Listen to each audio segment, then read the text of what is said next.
Tibukusong hainahay jotano lamsogo ani YouTube channel cooking channel tini recipe hingkai ganglani ang bora swnamnai hingkai ganglano ang paso sui bono ang rakhoi nakha rakhoi bisingni busrui ang khibinanai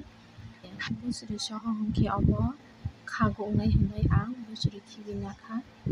hingke obono swkang joto ang busrui swkang khibinabai granai tabuk bono ang kisa rugui nanai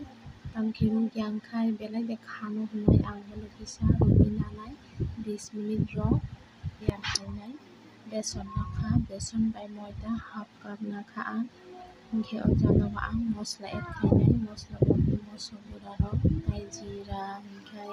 suti rok somrok tori nanai laso hingke ang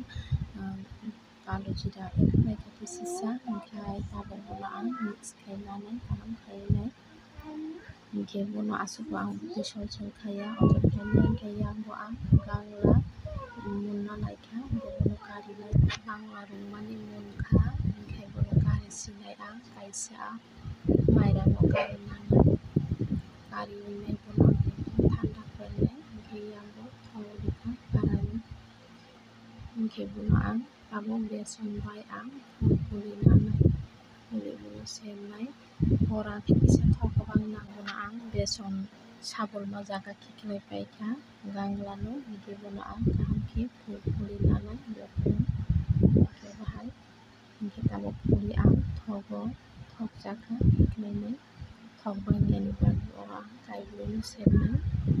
hingke joto ang puli o bahai khiklainanai jara chaya khorna chai naibi maikrowave asuk khaya sisa boko khajini singkhe sisa khao bisingbo khaya morijak busrui bo khibijak bujri rok pokha asuk khao hingke bono kaham khe seri nanai ang medium flame bai sero belai hor bangkha hingke khamsai thangnai aboni bagui bono ang medium flame bai sero hingke bono ang kari nanai munkha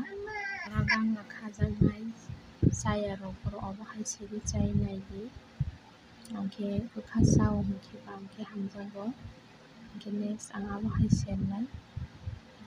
kaibrui bwkhang o jagao bono bahai bahai phirogui ang medium flame bai ang sero hingke munkha bono bo kari nanai ang hingke tei kainui sernai ang hingke norok no bwsai bai phunuknai bisingo bahai bo mondir monkha manya kaisa phunuknani